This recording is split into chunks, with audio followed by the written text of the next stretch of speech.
ओम शांति। 27 दिसंबर 2022 आज के साकार बाबा के महावाक्य। बाबा कहते, मीठे बच्चे, तुम्हें अभी ज्ञान का तीसरा नेत्र मिला है। तुम जानते हो, हर 5000 वर्ष बाद भोलानाथ बाप द्वारा हम ये ज्ञान सुनकर मनुष्य से देवता बनते हैं। प्रश्न, ज्ञान की धारणा न होने का मुख्य कारण क्या है? उत्तर, बुद्धि भटकती है, एक के साथ पूरा योग नहीं है, देही अभिमानी नहीं बने हैं, इसलिए धारणा नहीं होती है। बाबा कहते, बच्चे फैमिलियरिटी में नहीं आओ, एक दो के नाम रूप को मत याद करो, एक बाप दूसरा न कोई। ये पाठ पक्का कर लो, दूसरों के पिछाड़ी न पड़ो, बाप से राय लेते रहो, इससे तुम दुख से लिबरेट हो जाएंगे, धारणा भी अच्छी होगी। आज का गीत भोलेनाथ से निराला कोई और नहीं। ओम शांति। बाबा कहते, भोलानाथ है देने वाला। भोलानाथ शिव बाबा को तो कहते ही हैं। भोलानाथ होकर गया है और बरोबर बिगड़ी बनाकर गया है, आदि मध्य अंत का राज बताकर गया है, इसलिए भगत गाती हैं। तुम बच्चे जानते हो, जिस भोलानाथ का याद गायन है, जो बिगड़ी को बनाने वाला है, वह हमारे सम्मुख बैठा है। भगत भगवान को याद करते हैं, उनकी महिमा गाती हैं और बाप अपना पाठ बजा रहे हैं। बाप ने ही आकर अपना परिचय दिया है। बच्चों को बच्चों की बुद्धि में बैठा है कि बाबा जो समझाते हैं वो बरोबर कल्प कल्प समझाते हैं। कल्प कल्प आकर पतित दुनिया को पावन दुनिया बनाते हैं, अभी बना रहे हैं। बहुतों को अभी पता पड़ रहा है, अभी बहुत है जिन्हों को पता नहीं है। वर्षा लेने वाले होंगे तो कल्प पहले मुआफिक आकर वर्षा लेंगे। तुमको पहले थोड़े ही ये मालूम था कि बाबा आकर वर्षा देंगे, अभी मालूम पड़ा है। बरोबर भक्तों का रक्षक है, आदि मध्य अंत का ज्ञान सुनाते हैं। उनको ज्ञान का सागर कहा जाता है। दिल से लगता है बरोबर ये वही है जो भारत में आकर जन्म लेती हैं। इनका अलौकिक जन्म गाया हुआ है, भारतवासियों को आकर पतित से पावन बनाती हैं। पतित मनुष्य जो बुलाते हैं वो जरूर समझते होंगे, हम पावन थे, अब पतित बने हैं, फिर पावन बनना है। अभी बाप द्वारा तीसरा नेत्र मिलने से तुमने ये सब कुछ समझा है। तुम बच्चों को सारा दिन विचार सागर मंथन चलता रहेगा। सतयुग में पावन कौन थे? बरोबर देवी देवता ही थे उस समय, और कोई धर्म नहीं था। देवताओं के चित्र भी है और कोई नाम नहीं लेंगे, ऐसे नहीं कहेंगे चित्र है। श्री लक्ष्मी देवी, श्री नारायण देवता, अभी वो नहीं है। जब वह थे तो और कोई धर्म नहीं था। तुम बच्चों की बुद्धि में है कि बाबा हमको सत्य कथा सुनाते हैं, तो लोग कहते हैं ये ज्ञान तो हमने सुना नहीं है, क्योंकि उनको ड्रामा के राज का तो पता नहीं है। तुम कहेंगे ये तो कल्प कल्प तुम सुनते आए हो, क्या 5000 वर्ष पहले नहीं सुनाया था? फिर ये क्यों कहते हो आगे कभी नहीं सुना है? कल्प पहले जिसने सुनाया था उस द्वारा तुम अभी भी सुन रहे हो। अच्छी रीति समझाना चाहिए। तुमने तो 5000 वर्ष पहले भी ये ज्ञान सुना था। देवताओं को 5000 वर्ष हुए हैं, उन्हों को मनुष्य से देवता किसने बनाया? अभी भी वही बाप फिर से बनाएगा। 5000 वर्ष बाद फिर से बाप को आना पड़ता है। रावण द्वारा पतित बने हुए को पावन बनाने। हिस्ट्री ज्योग्राफी मस्ट रिपीट, बाबा कहते ये भी समझ में आता है। हिस्ट्री रिपीट होती है। सतयुग के बाद त्रेता, द्वापर कलयुग चक्र लगाते हैं। अभी कलयुग का अंत है। एक तरफ विनाश ज्वाला खड़ी है, दूसरी तरफ बाबा यहाँ आए हैं नई दुनिया स्थापन करने। अर्थ बाबा कहते ये वही महाभारत लड़ाई है। समझते हैं इससे विनाश हो जाएगा। मनुष्य की दुनिया का ये सबको समझ में आता है। बाबा कहती पुरानी दुनिया का विनाश देखने में आता है। ये भारी महाभारत लड़ाई 5000 वर्ष पहले भी लगी थी, कोई लाखों वर्ष की बात नहीं है। ये भारत ही स्वर्ग था, इन देवताओं का राज्य था, ये सतयुग के मालिक थे। चित्रों पर भी अच्छी रीति समझाना पड़ता है। बाबा कहते इसलिए ही ये लक्ष्मी नारायण आदि के चित्र बनाए हैं। यूं लक्ष्मी नारायण के चित्र तो भारत में ढेर हैं, फिर हम बनाते हैं क्यों? हम अर्थ सहित बताते हैं, इनमें पूरा ज्ञान है। मनुष्य तो मुझे हुए हैं इसलिए समझाया जाता है। सतयुग में उन्होंने राज्य था, बहुत थोड़े मनुष्य थे जो होकर गए हैं, वही फिर पुनर्जन्म ले पावन से पतित बनेंगे। ये दुनिया ही तमो प्रधान है, फिर पावन बनना है। समझानी तो बहुत सहज है। बाप कहते हैं मैं तुमको 5000 वर्ष पहले की कहानी सुनाता हूँ। बाबा कहते long long long long ago यहाँ इन लक्ष्मी नारायण का राज्य था, अथवा क्राइस्ट से 3000 वर्ष पहले सतयुग था। हेवनली गॉड फादर ने हेवन स्थापन किया था। भारत को कहते ही भी है प्राचीन देश है। इसमें गॉड गॉडेज राज्य करते थे। गॉड कृष्ण, गॉडेज राधे कहते हैं। राधे कृष्ण लक्ष्मी नारायण सतयुग में थे, फिर राम सीता त्रेता में। 5000 वर्ष का हिसाब किताब क्लियर है। बाबा कहते जब उन्हों का राज्य था तो बाकी सब आत्माएं मुक्ति धाम में थी। आत्मा तो अविनाशी है, आत्मा का कभी विनाश नहीं होता। ड्रामा भी अविनाशी है। आत्मा को 84 जन्मों का अविनाशी पाठ मिला हुआ है। इतनी छोटी सी आत्मा में सारा पाठ भरा हुआ है। ये कितनी वंडरफुल बात है। इसको ही कुदरत कहा जाता है। इतनी छोटी बिंदी कितना 84 जन्मों का पाठ, 5000 वर्ष का पाठ उसमें भरा हुआ है। वह भी अविनाशी, जो रिपीट जरूर करना है। ये बड़े से बड़ी कुदरत है। बाबा कहते परमात्मा भी बिंदी, आत्मा भी बिंदी, परंतु परमात्मा सुप्रीम है। आत्माएं तो सब एक जैसी नहीं है, नंबरवार है। पहले सुप्रीम शिव बाबा, फिर कहेंगे लक्ष्मी नारायण। ब्रह्मा सरस्वती तो को सुप्रीम नहीं कहेंगे, संपूर्ण तो लक्ष्मी नारायण है। फिर नंबर वार 1-2 के पिछाड़ी आते हैं। मुख्य गायन है देवताओं का। सबसे सुप्रीम आत्मा शिव बाबा की है।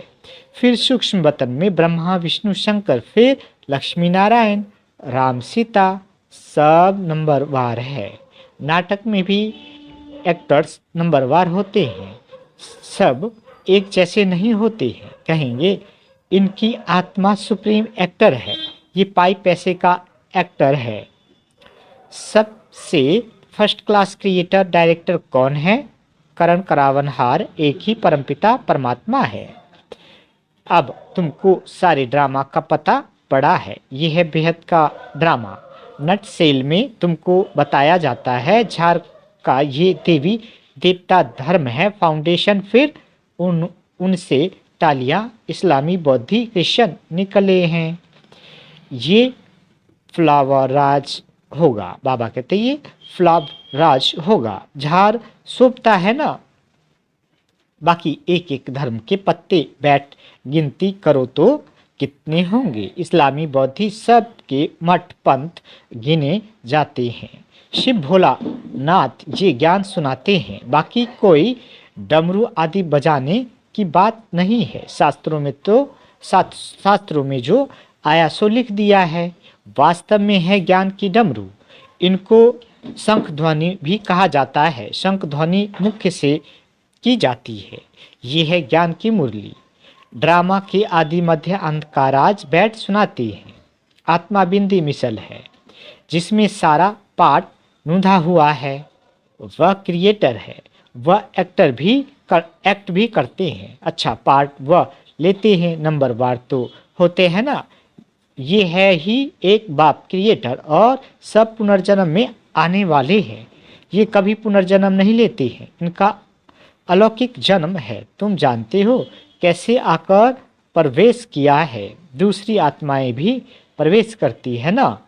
समझो किसके स्त्री की आत्मा आती है बोल सकेगी कि मैं सुखी हूँ, बाकी उनके शरीर को बाकी नहीं पहन सकेंगे क्योंकि शरीर तो दूसरा है ना। भावना है कि ये हमारे स्त्री की आत्मा है, इनको बुलाया गया है। ऐसे बहुतों को बुलाते हैं। अभी तमोगुणी हो गए हैं इसलिए एक्यूरेट बताते नहीं है।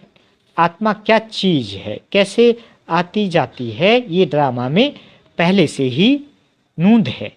ऐसे नहीं आत्मा निकल कर यहाँ आती है वह मर जाती है, नहीं। बाप कहते हैं ये मनोकामना पूर्ण करने के लिए साक्षात्कार कराता हूँ। जो ड्रामा में नूंद है सो होता है। सेकंड पास हुआ, ड्रामा में नूंद है, ये बेहद का नाटक है। बाप बिंदी है, बिंदी को भोलानाथ कहते हैं। कितना वंडर है। बाप भी कहते हैं मुझ बिंदी में कितना पार्ट है ये बताए न कोई की बुद्धि में बैठ न सके।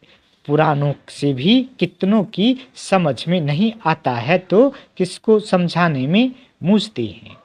जैसे रेडियो में कोई बात करने में मूझते हैं। इसमें मुरली बड़ी फुर्सती से चलानी है। वह पढ़कर सुनाते हैं। ये है ओरली। बाबा भी सब कुछ ओरली सुनाते हैं। तुम्हारी बुद्धि में धारणा हो रही है। कल्प पहले भी तुमने धारणा कर बहुतों को सुनाया है, फिर वो ज्ञान खत्म हो गया, अब फिर रिपीट होना है। ये ज्ञान कोई साधु संत की बुद्धि में नहीं है। वो परमात्मा को नहीं जानते। वह कहते हैं परमात्मा आत्मा परमात्मा में मिल जाएगी। मिलेगी फिर कैसे? अभी तुम्हारी आत्मा जानती है कि हमारा बाप आया है, हमको नॉलेज दे रहा है, फिर हम बाबा के साथ घर जाएंगे। ये तुम बच्चों को रूहानी नशा है। ये है तुम्हारा प्रवृत्ति मार्ग। बहुत तुमको कहते हैं कि तुम तो कुमार अथवा कुमारी हो, तुमको विकारों का अनुभव ही नहीं। हम तो विकारी गृहस्थ में रहने वाले हैं। तुम हमको ये ज्ञान कैसे दे सकते हो? हम हैं युगल, हमको बैचलर कैसे समझा सकेगा? हमको तो युगल समझाए जो अनुभवी हो, विकार में गया हुआ हो, वही हमको समझा सकते हैं कि हमने ऐसे जीत पाई। ऐसे ऐसे बाबा के पास पत्र आते हैं। बात तो ठीक है, अब ऐसे अनुभवी से पत्र लिखाना चाहिए जिसने भल शादी की हो परंतु पवित्र हो। बाबा कहते कोई को बाल बच्चे थे फिर पवित्र बने हैं, ऐसे ऐसे हमको समझाए। ज्ञान तो बहुत अच्छा है परंतु कोई तीखा समझाने वाला नहीं है तो मैं मूझ जाता हूँ। बहुत बातें सामने आती है तो अनुभवी समझाने वाला हो। अब पत्र द्वारा तो किसको इतना समझा नहीं सकते। सम्मुख आकर मिले तो बाबा भी समझाए। ऐसे ऐसे बहुत युगल है जो अपना अनुभव सुना सकते हैं कि हम ऐसे प्रवृत्ति में रह श्रीमत का पूरा पालन कर रहे हैं, खान पान की भी पूरी परहेज रखते हैं। कोई समझाने वाला ठीक नहीं है तो मूझ पड़ते हैं। सर्विस के लिए बुद्धि चलनी चाहिए, देही अभिमानी भी बनना है। कोई भी फैमिलियरिटी में नहीं आना चाहिए। मेहनत लगती है, माया घड़ी घड़ी फंसा लेती है। कर्मातीत अवस्था अभी हो नहीं सकती। बाबा कहते बहुत एक दो के नाम रूप में फंस पड़ते हैं, फिर बाबा को लिखते हैं भी नहीं कि बाबा ये तूफान आते हैं, सच नहीं बताते हैं। बाबा को लिखते तो बाबा युक्ति भी बताए।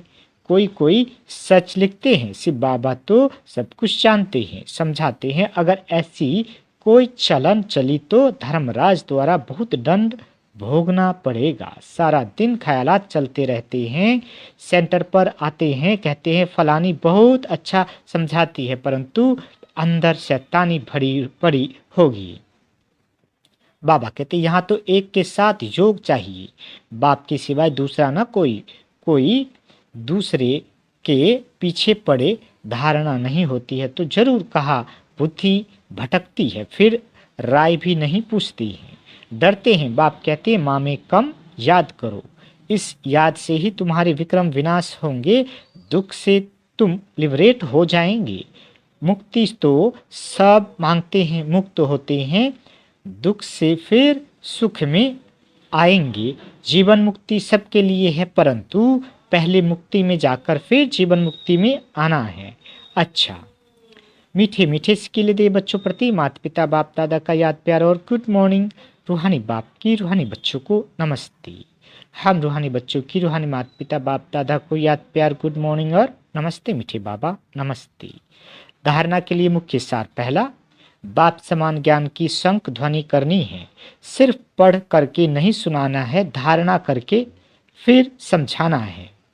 दूसरा, खान पान की बहुत परहेज रखनी है, श्रीमत का पालन कर प्रवृत्ति में रहते हुए कैसे पवित्र रहते हैं ये अनुभव दूसरों को सुनाना है।